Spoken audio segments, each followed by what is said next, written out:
it helped me. It may help make my Chicago experience Well, better, rather than getting in town with just not knowing anybody and well, everything cold. yeah. And when you say Carl Boyd's name, oh yeah, let him in, Carl Boyd, Oh, man. Yeah, let him in. If Carl sent you, we gotta talk to right. you. Yeah, we gonna talk to you, see what Well, it's about. talking to my niece, my cousin. No, my it was brother. Willie Barrow. Reverend Willie Barrow. She's yeah. 90 now, man. Oh, she's made out of some good material, man. Yes, to make sir. it there at 90. Yes, sir. Well, you are too, man. Well, 70, average black man doesn't make it to 70 Well, in America. 71 March 3rd. Yeah. But, No, I'm March 14th. There you go. All right. All Yeah. right. I talked to Reverend Barrow Monday. As a Oh, you matter of did? fact. Yeah, Yeah. we kind of keep in touch. She probably doesn't remember me. That was so long ago I was there, You will be surprised. Wow. She is absolutely amazing. That's a blessing to be able to Yeah. Right. Did you know her still son, have Keith your Barrow? all Let your me tell you faculties. Yeah.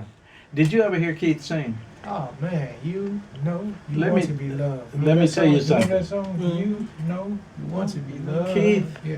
Was was his song. gay. He was Yeah, gay. he was gay, yeah. And it was overt. So to tell you how we are as people, oftentimes we are less than kind Yes. and homophobic to a degree that we don't realize it because our ego is invested in the persona we want to Right. project. So when I go over to Reverend Barrow's house, Keith's persona was, you've got to come and hear me sing. Well, I'm got all this macho stuff, and I'm being kind because he's Reverend Barrow's son. Right. So I'm saying, I got to do it, Keith, and I got to check you out. So I would go back to Reverend Barrow's house, and one time he said, I don't know what I'm going to do. The Temptations want me to sing with them, and then Roberta is calling, Roberta Black, right?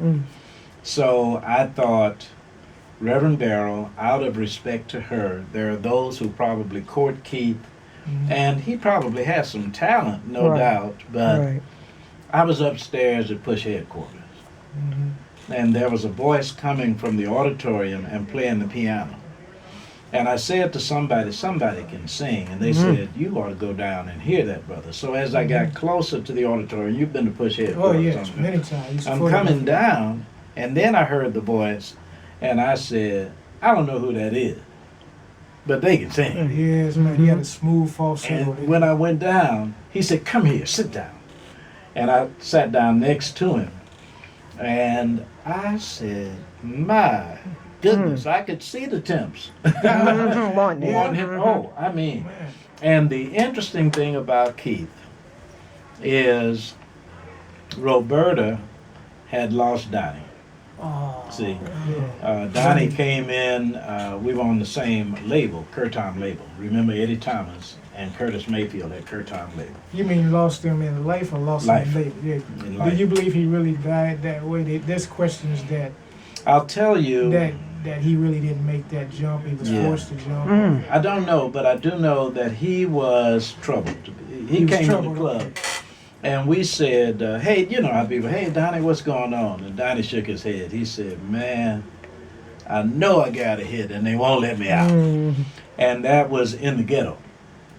And when everybody heard his stuff, everybody was talking about this boy can really write. And of course, Howard University, he and Roberta are like this. So when he did This Christmas, that was a new standard from Nat King Cole's Beautiful song. Christmas song. And it was, Donnie is on his way. He's on the rise. So whatever it was that happened, Roberta Flack was really hurt. Now when Keith went to New York, and Keith would party and he would do stuff, but he was not irresponsible. I don't think Keith ever touched drugs, alcohol, or anything like that. But like any young person, he was on the party scene, and Roberta was kind of wanting to guide his career because oh man, the boy could sing. So when he was at Michael Reese Hospital, and this was when it was not popular. There was a stigma placed on HIV, having AIDS. Yep. But when he succumbed, once again, Roberta was really Right. hurt to lose Keith. But What you mean, Willie or? no, Roberta Flack. Roberta was for Keith. Keith Yeah. Barrow. Oh wow. Yeah, Roberta kind of took him under her wing. But she had already been close Right. to Donnie. To Donnie, yeah. And then that happened. And Wow, it had to have It's been tough. devastating for her. That whole scene for Roberta. Because Roberta was so sincerely involved in that community. From Howard University, hers was not just, let me put it this way, and I don't mean it patronizingly, but Roberta was the Hiltron Bailey of vocal artists. It was a passion. It was a spiritual thing with her. Spiritual. Yes, she didn't take anything lightly. Right. If you go back into her library, you don't see her doing anything trivial or anything that is not of the best quality. And the people she surrounded herself with were those kinds of people. There was a young lady, Reverend Jackson was kind enough to allow me to go to Roberta's house with him because he did Roberta's sister's wedding. So we're in Roberta Flack's house. Now imagine that. I grew up in Ivy Wells projects in Chicago. Oh man. Oh, you're from And Chicago. So I didn't know so that. you can read a person before they even step, man. But yeah. strictly because of my association with Reverend Jackson. I mean, there's no other way I'm going to Roberta's house. Right. But a young lady came to the piano and Roberta said, "Why don't you sing that song?" And this young lady had graduated from Howard. She was in Roberta's circle.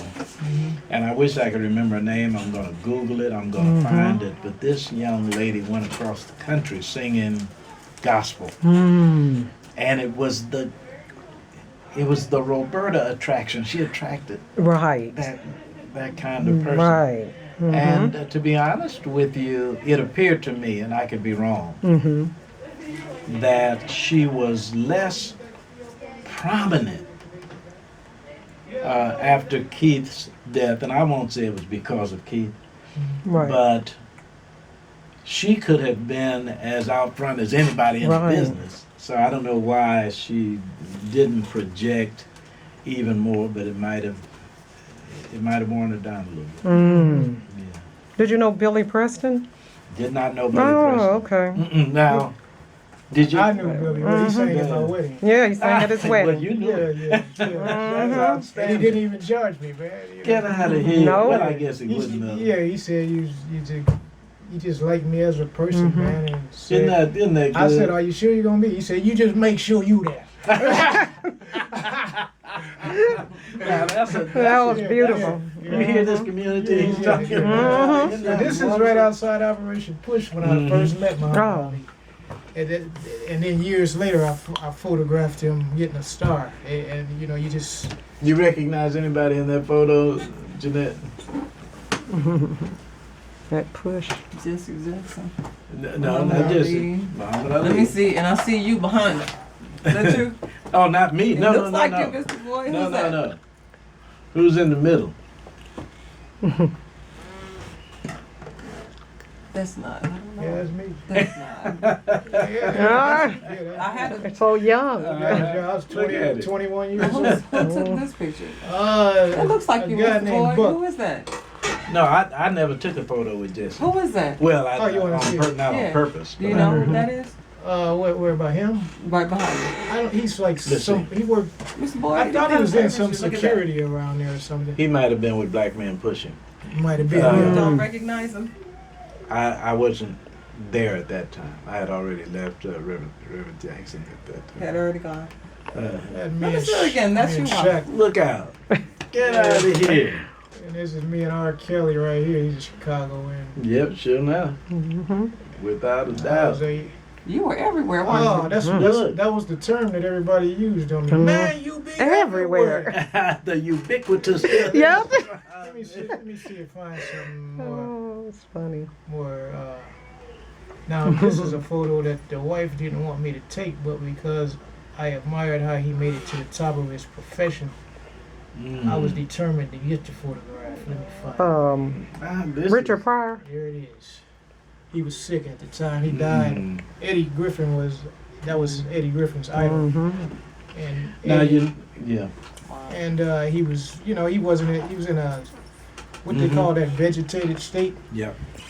And his wife said no pictures, but finally she just cooled out because she saw I was determined to get a picture with Richard Pryor. Man. I didn't like a lot of the language he used, but I admired that he was #1 in his profession. That's right. Not only and a groundbreaker Groundbreaker. in the time of Lenny Bruce and in the African American community. He was Right. truly. And Jesse, we were getting ready to do Black Expo one year when Reverend Jackson was letting us know who was coming. And this was in the era of Gladys Knight and the Pips, the Temptations, folks like that.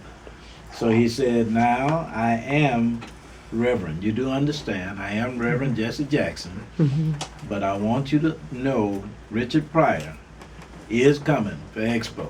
Right. So it was like, wow. now please be prepared because Richard is coming. Wow. And I'm no less reverend, but I don't know what Richard might do when he got here. Wow. And those were some good times. Yeah. I mean, he was creative with that comedy. He said, I bought a watchdog, and the only thing he watching around here is the damn dinner plate. Yeah. And see, that's the kind of that's the kind of comedy that makes people. that would be spontaneous. Spontaneous, I mean, right. just say something. And that was the photo you had with Reverend Jackson. Right. And this guy here is the one that unveils all the stars on the Walk of Fame. Johnny, he's the one that directs the ceremonies. All right. He's passed away now. All But I right. was able to meet him before. he was. Wow, that's. I wish I interesting. could. love that I story. should have bought more More photos of that I took than more of the ones that I'm in the picture. No, I think it's just interesting. This is a chance I got a chance to photograph LeBron James before he stepped on the NBA field. Look at Wow, high school. Well, yeah, he was just in He high had just- school and he's playing in a charity game, Yeah. and I was able to. Now, what Yeah. did you think when you met him and saw him playing at that level? Did you think he would be now pronounced the best player in the world? I thought when he was. that young? I thought they were overhyping him too early without proving himself on the professional level, but he knocked every Yes, sir. doubter and Yes, sir. and hater and Exactly. dead. I mean, and they all had their guns aiming at him, waiting Without on a him doubt. because people had built him up so high. King Yes. James, this, Exactly. and And to think, they had every arrow pointing at him when Yes, he sir. came in the NBA, and he withstood Yeah. it all and said, "They'll take your manhood in this game, and I'm not letting them take my manhood." So he had it in here. yes, sir. The way he grew up. And to think that at that young an age, he was able to handle it the way he handled handled it. I think Right. that's admirable, to say Yeah. the least. Right. There's somebody I recognize. That's me and Michael Jordan right there. And I love the guy, even though, no matter who you are, you got people that's for you and there's people against you. Sure. But I love Michael. He had the whole world's attention, but he was never rude to anybody. Right. See, some stars you catch them on days where they be rude. I don't want no damn picture. Keep these people back. Right. There was days where he wanted his privacy. I'm sure. But when he was I'm out sure. amongst people, he never had a nasty Isn't that good? demeanor. Because I've ran into some. Patti LaBelle's that way, very sweet, man. Yeah. I Never get that nasty. impression of her. Never I get nasty. that impression of her. Yeah, she's had several That's people good. die of diabetes in her family, and Oh, it's like I man. don't have time to waste on Being mean mean and nasty with the way life is fleeting. Yeah. I don't know if that's what taught her that, but she's just. Now, Jeanette will tell I can name some stars that are not so nice, but I don't want to. I understand. I would rather talk understand. about the nice the one. best. Yeah. Yeah, that's good. Yeah. There's also Uh, Kobe here when he was 17. If you want to see that guy. Quick photo. Number 8. Did you know why he used to wear number 8 I on forgot. his jersey? I forgot. That's when he was 17, just in the NBA. But that's in Chicago, downtown. He grew up in Italy, Italy. Mm-hmm. and Mike D'Antoni used to wear number 8. Mm. And he wanted to be like Mike D'Antoni. Wow. 'Cause he lived over. D'Antoni was a coach at Italy. Isn't that something? And Yeah. over time became his coach. Isn't that something? that was just That is his- something. his idol. Uh-huh. Wow. Mm. That is so good. And then Shaka grew up in Chicago. Went to Kenwood High School in Chicago. Mm. You're in the education. Yes, sir. And this is where I met you. Saw you again. Steve Perry's you in. Yeah. Oh, Yeah, yeah, this we were is just good. there. Family education is the thing. If you want to compete without it, life's not very sweet. Today, I'm going to talk to America's most trusted educator. You've seen him on CNN That's only like 2 and minutes. on his show on TV1, Dr. Steve Perry. Wow, Dr. Steve Perry, you were called America's most trusted educator. How did you earn that title?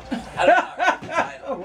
I think it has to do with the fact that our school has been very successful. And a lot of people see our results and they feel like they could do the same thing. And so through that success, there's come trust.